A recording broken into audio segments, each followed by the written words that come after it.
தந்தை மகன் தூய ஆவியின் பெயராலே ஆமென். Praise the Lord. Hallelujah. Hallelujah. ஒரு நிமிஷம் இந்த செய்தியை கேட்பதற்கு முன்பதாக ஆண்டவரை நோக்கி துதிப்போமா? ஹல்லேலூயா ஹல்லேலூயா ஹல்லேலூயா ஹல்லேலூயா ஹல்லேலூயா. இயேசுவே இயேசுவே இயேசுவே இயேசுவே இயேசுவே இயேசுவே இயேசுவே இயேசுவே இயேசுவே இயேசுவே. ஹல்லேலூயா ஹல்லேலூயா ஹல்லேலூயா ஹல்லேலூயா. Praise the Lord. அன்பார்ந்தவர்களே, தபக்காலத்தில் இருக்கிற நம்ம எல்லாருமே தபக்காலத்தில் நிறைய ஒருத்தல் முயற்சிகளையும் உபவாசங்களையும் நிறைய பாவ அறிக்கைகளையும் செய்கிறோம். இந்த தபக்காலம் என்பது மனமாற்றத்தினுடைய காலம், கருணையினுடைய காலம், இரக்கத்தினுடைய காலம் என்றெல்லாம் நம்ம பார்க்கிறோம். அப்போ இந்த தபசு காலத்தில், இந்த இரக்கத்தினுடைய காலத்தில், இந்த கருணையினுடைய காலத்தில், மனமாற்றத்தினுடைய காலத்தில் கடவுள் எனக்கு என்னவெல்லாம் செய்கிறாருன்றதை நம்ம பார்க்கிறோம். ஒருவேளை இறைவன் சொல்லுகிறார், யோவேல் நற்செய்தி 2வது அதிகாரம் 12, 13 இறைவார்த்தைகளிலே, இப்பொழுதாவது உண்ணா நோம்பிருந்து அழுது புலம்பிக் கொண்டு உங்கள் முழு இதயத்தோடு என்னிடம் திரும்பி வாருங்கள் என்று ஆண்டவர் சொல்றார். அப்போ உங்களுடைய முழு இதயத்தோடு நான் திரும்பி வரும்போது, உண்ணா நோன்பு இருக்கிற போது, ஆண்டவருக்குள்ளே என்னை ஒப்பு கொடுத்து நான் ஜெபிக்கிற போது, உங்கள் உடைகளை அல்ல உங்களுடைய உள்ளத்தை கிழித்து கொண்டு என்னிடத்தில் வாருங்கள் என்று சொன்ன போது நாங்கள் வர்றோமே. இந்த தபசு காலத்தில் எங்களையே நாங்கள் தாழ்த்தி கொண்டு மனதை ஒருக்கி கொண்டு வருகிறோமே, என்ன எங்களுக்கு கிடைக்கிறது என்று நம்ம பார்க்கிற போது இன்றைக்கு நம்ம பார்க்கிறோம் தபசு காலத்தினுடைய ஆசீர்வாதம் என்று தியானிக்கிறோம். தபசு காலத்தினுடைய ஆசீர்வாதம். இந்த காலம் என்பது இறைவன் நமக்கு கொடுத்திருக்கிற ஒரு ஆசீர்வாதத்தினுடைய காலம். உண்ணா நோன்பு இருந்து ஜெபிக்கிறோம்.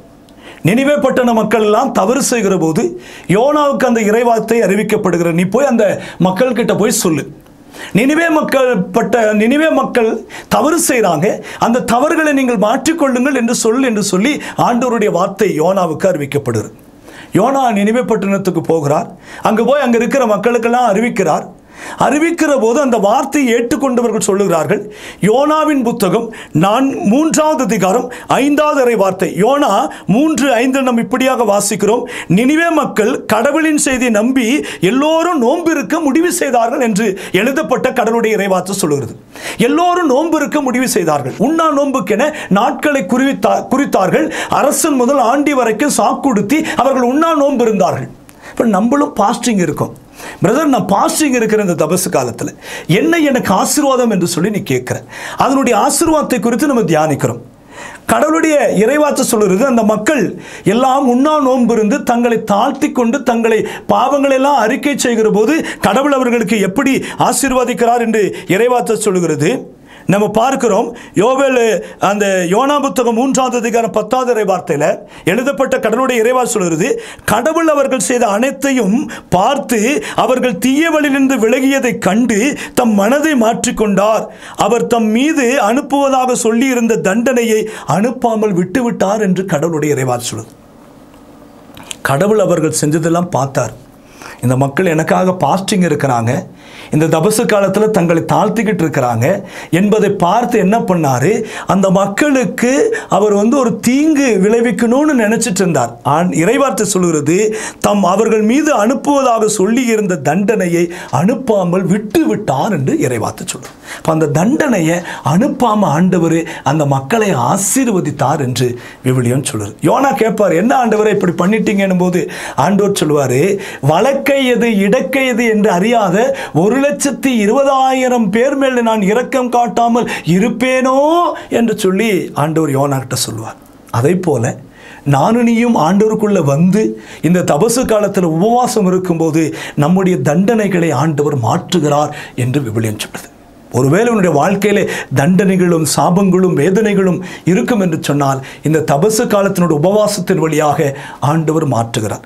இதை குறித்து நம்ம யோவேல் 2வது அதிகாரம் 14வது இறைவார்த்தையில கூட நம்ம வாசிக்கிறோம். அவரது மனதை மாற்றிக்கொண்டு உங்கள் கடவுளாகிய ஆண்டவருக்கு தானியப்படையிலும் நீர்மப்படையிலும் நீங்கள் அளிக்குமாறு உங்களுக்கு ஆசி வழங்குவார் என்று சொல்லப்படுது. யோவேல் 2:14 வாசிக்கிற போது அவரது மனதை மாற்றிக்கொண்டு உங்கள் கடவுளாகிய ஆண்டவருக்கு தானிய படங்களையும் நீர்மைப்படைகளையும் நீங்கள் அளிக்குமாறு உங்களுக்கு ஆசி வழங்குவார் என்று சொல்ல. அப்போ உன்னை ஆசீர்வதிக்கிறேன்னு சொல்றார். இந்த தபசு காலத்தில் இந்த செய்தியை கேட்டுக்கொண்டு இருக்கிற உனக்கும் எனக்கும் ஆண்டவர் தபசு காலத்தினுடைய ஆசீர்வாதத்தை கொடுக்கிறார்.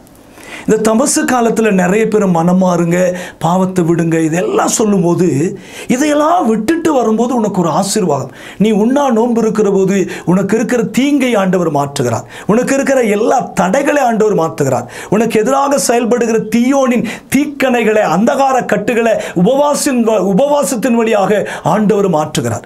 இவ்வகை பிசாசுகள் உண்ணா நோம்பினாலும் ஜெபத்தினாலும் என்று வெளியேறாது என்று சொன்ன ஆண்டவர் இந்த உபவாசத்தின் வழியாக எல்லா திண்மையினுடைய சக்திகளையும் அந்தகார கட்டுகளை மாற்றி ஆண்டவர் இந்த தபசு காலத்தில் உன்னை ஆஸ்வதிக்கிறார். Praise the Lord. ஹல்லேலூயா, ஹல்லேலூயா, ஹல்லேலூயா, ஹல்லேலூயா.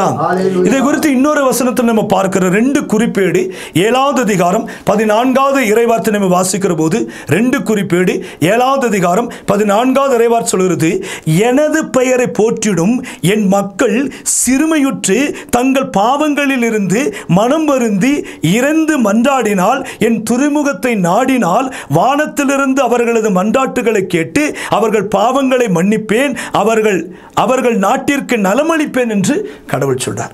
அப்போ என் ஜனங்கள் தங்களை தாழ்த்திக்கிட்டு வரும்போது, என் மக்கள் தங்களையே தாழ்த்திக்கிட்டு தங்களுடைய பாவத்தை உணர்ந்து, இறைவார்த்தை சொல்லுகிறது, என் ஜனங்கள் என் பெயரை போற்றிடும் என் மக்கள் சிறுமையுற்று தங்கள் பாவங்களில் இருந்து மனம் வருந்தி இறைஞ்சு மன்றாடினால், என் திருமுகத்தை நாடினால், உன் ஜெபத்தை கேட்கிற ஒரு கடவுள். இந்த தபசு காலத்தில் உன் பாவத்தையெல்லாம் நீ அறிக்கையிட்டு, ஒவ்வொரு ஆலயத்திலும் இன்றைக்கு ஜெப கூட்டங்கள், நற்செய்தி கூட்டங்கள் எல்லாம் வச்சு கன்வென்ஷன்கள் மூலியமாக பாவத்தை அறிக்கை செய்கிற ஒரு இதெல்லாம் இன்றைக்கு வைக்கிறோம். வச்சு பாவத்தையெல்லாம் அறிக்கை செய்கிற போது எனக்கு என்ன ஆசீர்வாதம் என்று நீ கேட்டுக்கொண்டு இருக்கிறாய். இந்த தபசு காலத்தில் என்ன பிரதர் எனக்கு ஆசீர்வாதம், என்ன கடவுள் எனக்கு கொடுக்கிறார்னா, நீ பாவத்தை அறிக்கை செய்து விட்டு விடுகிற போது, நீ இறைஞ்சு மன்றாடுகிற போது, என் திருமுகத்தை நீ நாடுகிற போது, ஆண்டவர் சொல்ல வானத்திலிருந்து அவர்களது மன்றாட்டுக்கு நான் செவி கொடுப்பேன் என்று சொல்றார். ஒருவேளை இவ்வளவு நாட்கள் கேட்கப்படாத ஜெபங்கள் நீ நல்ல பாவரிக்கை செய்து உன் பாவத்திலிருந்து விட்டு உடைகளை அல்ல, உன்னுடைய உள்ளத்தை கிழித்து கொண்டு ஆண்டவரிடத்தில் நீ வரும்போது, உன் உடைகளை கிழித்து கொண்டல்ல, உன் உள்ளத்தை நீ கிழித்து கொள்ளுகிற போது, உன் பாவத்துக்காக நீ மனம் வருந்தி மனங்கசந்து அழுகிற போது, அந்த பாவத்தினுடைய கொடூரத்தை நீ உணர்ந்து, ஆண்டவரே இந்த பாவத்தை நான் விட்டு விடுகிறேன், இதுவரை நான் இப்படி வாழ்ந்தேன் ஆண்டவரே, இனிமேல் நான் இப்படி வாழ மாட்டேன் என்று சொல்லி அதிலிருந்து நீ வெளிவருகிற போது ஆண்டவர் சொல்லுகிறார், வானத்திலிருந்து உன் ஜெபத்தை நான் கேட்பேன் என்று சொல்லி எழுதப்பட்ட கடவுளுடைய இறைவார்த்தை சொல்லுகிறது. Praise the Lord. ஹல்லேலூயா, ஹல்லேலூயா, ஹல்லேலூயா. அன்புக்குரியவர்களே, நானும் நீ மனமாறுவோமா? ஒருவேளை நான் இந்த பாவத்தை நான் முழுதுமாய் அறிக்கையிடுகிற போது ஆண்டவர் உனக்கு ஒரு பெரிய ஆசீர்வாதத்தை காத்திருக்கிறார். ஆசீர்வாதத்தை கொடுப்பதற்கு அவர் தயாராக இருக்கிறார். நான் உனக்கு ஆசி வழங்குவேன் என்று யோவேல் 2:14 சொன்னது போல அந்த ஆசீர்வாதத்தை கொடுக்கிறார். தபசு காலத்தினுடைய ஆசீர்வாதத்தை ஆண்டவர் உனக்கு அள்ளி கொடுப்பதற்கு தயாராக இருக்கிறார். என்னன்னா, நீ என்ன ஜெபிக்கிறையோ அந்த ஜெபத்தை நான் கேட்கிறேன். அது எப்படி சொல்றாரு?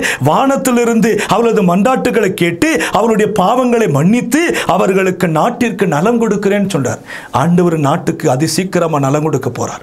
இன்றைக்கு இருக்கிற சூழ்நிலைகள் அல்ல, இன்று காண்கிற எகிப்தினை இனிமேல் நீ காணப்போவதில்லை என்று சொன்ன ஆண்டவர் இந்த நாட்டிற்கு உன் மூலியமாக நீ அறிக்கையிடுகிற பாவத்தின் வழியாக, மனமாற்றத்தின் வழியாக, அந்த பாவத்துக்காக நீ நோம்பிருந்து ஜெபிப்பதின் வழியாக ஆண்டவர் உன் நாட்டுக்கு அதி சீக்கிரத்திலே ஆசீர்வாதத்தை கொடுக்க போகிறார். இதை ஒருவராலும் தடுக்க முடியாது. ஆண்டவர் கொடுக்கிற ஆசீர்வாதத்தை ஒருவராலும் தடுக்க முடியாது. அந்த ஆசீர்வாதத்துக்கு ஒரே ஒரு தடை எதுனா உன்னுடைய பாவம். நீ பாவத்துக்காக மனம் வருந்துகிற போது நல்ல பாவ அறிக்கையை செய்து, ஆண்டவரே இந்த பாவத்திலிருந்து நான் விட்டு நான் மனம் மாறி வருகிறேன் ஆண்டவரேன்னு சொல்லி ஆண்டவர்கிட்ட வரும்போது ஆண்டவர் வானத்திலிருந்து உன்னை பார்க்கிறார், உன் கண்ணீரை பார்க்கிறார், உன் கதறலை கேட்கிற ஒரு ஆண்டவர். உன்னுடைய வாழ்க்கையில் இருக்கிற இதுவரைக்கும் உன் ஜெபத்தை கேட்கலனாக்கா ஆண்டவர் கேட்கிறேன்னு வாக்குறுதி கொடுக்கிறார் இந்த தபசு காலத்தில்.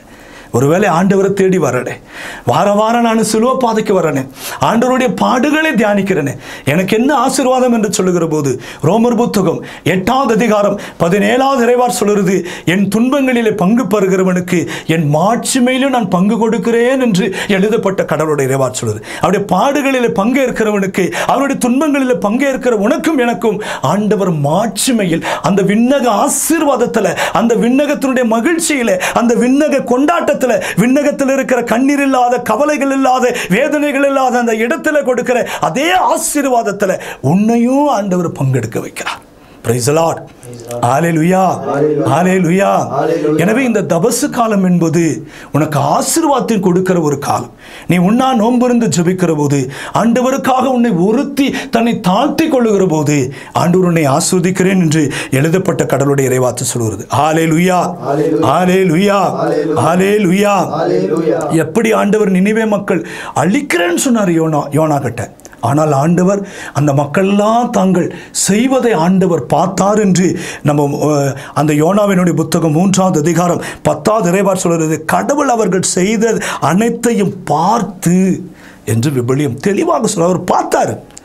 அவர்கள் தங்கள் தீய வழியிலிருந்து விளங்கியதை கண்டு, அவர்கள் மனம் மாறினதை கண்டு, அதை மனம் மாறியதை பார்த்தார் ஆண்டவர். பார்த்து என்ன பண்ணாரு? அந்த மக்களையெல்லாம் ஆசீர்வதித்தார்.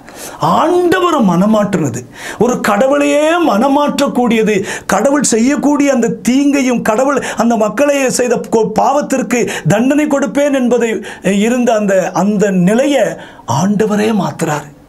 யோனா போய் சொல்கிறாரு. அப்புறம் யோனா கேட்குற, என்ன ஆண்டவர் இப்படி பண்ணிட்டீங்கன்னு சொல்லும்போது, அந்த மக்கள் மீது நான் மனம் இறங்காமல் இருப்பேனான்னு சொல்லி அந்த மக்கள் மீது மனம் இறங்கி அந்த மக்களை ஆசீர்வதிக்கிற ஒரு கடவுள். எனவே உன் மீது கடவுள் மனம் இறங்குகிறார். அவர் இரக்கமுள்ள ஒரு கடவுள், கருணை உள்ள ஒரு கடவுள். அந்த 1,20,000 பேர் மீது இரக்கம் வைத்த அதே கடவுள் உன் மீது இரக்கம் வச்சு உன்னையும் உன்னுடைய நாட்டையும் ஆசீர்வதிக்கிறேன்னு சொல்றாரு. கடவுளுக்காக நீ பாவத்தை அறிக்கை செய்து விட்டு உன்னா நோம்பிருந்து ஜெபிக்கிற போது உன்னை மட்டுமல்ல உன் நாட்டையும் ஆண்டவர் ஆசீர்வதிக்கிறேன்னு சொன்னாரு. இந்த வருடம் ஆண்டவர் இந்தியா தேசத்தை ஆசீர்வதிக்கிற ஆண்டாக ஆண்டவர் மாற்றி கொடுப்பார். Praise the Lord. ஹல்லேலூயா, ஹல்லேலூயா. எனவே கண்களை மூடி கரங்களை குவித்து பிடித்து நீங்க எந்த இடத்துல இருந்தாலும் சரி, இந்த தபசு காலத்தில் உண்ணா நோன்பு இருந்து உபவாசம் இருந்து ஜெபித்து சிலுவை பாதை சொல்லி ஆண்டவருக்காக உன்னையே தாழ்த்தி பார்வை அறிக்கையிட்டு இருக்கிற மகனே மகளே, உன்னை ஆண்டவர் 2 கரங்களை விரித்து உன்னை மட்டுமல்ல உன் நாட்டையும் நான் ஆசீர்வதிப்பேன்னு சொன்னாரே. அவரிடத்துல மன்றாடுவோமா? எங்களை நேசிக்கிற நல்ல ஆண்டவரே, உம்மை தேடி நாங்கள் வரும்போது 2 குறிப்பேடு 7:14 எங்களையே தாழ்த்தி கொண்டு எங்கள் பாவங்களை நாங்கள் அறிக்கையிட்டு மனம் வருந்தி வரும்போது ஆண்டவரே, ஏதோ உன் வானத்திலிருந்து உன்னுடைய ஜெபத்தை கேட்டு உன்னையும் உன்னுடைய நாட்டுக்கும் நான் நலமளிப்பேன் என்று சொல்லி என்னையும் என்னுடைய நாட்டையும் ஆசீர்வதிக்கிற அன்பு தெய்வமே, எங்களுடைய ஒரு தேவைகளுக்கு மத்தியிலே எங்களை ஆசீர்வதிங்க ராஜா. என்னை மட்டுமல்ல ஆண்டவர், என் நாட்டை நிறைவாய் ஆசீர்வதித்து தபசு காலத்தினுடைய ஆசீர்வாதத்தை எங்களுக்கு நிறைவாய் தர அன்னையோடும் புனிதர்களோடு இணைந்து ஜெபிக்கிறோம். எங்கள் ஜெபம் கேளும் ஜீவனுள்ள நல்ல பிதாவே. ஆமென். Praise the Lord. Praise the Lord. ஹல்லேலூயா, ஹல்லேலூயா, ஹல்லேலூயா. தந்தை மகன் தூய ஆவியின் பெயராலே ஆமென்.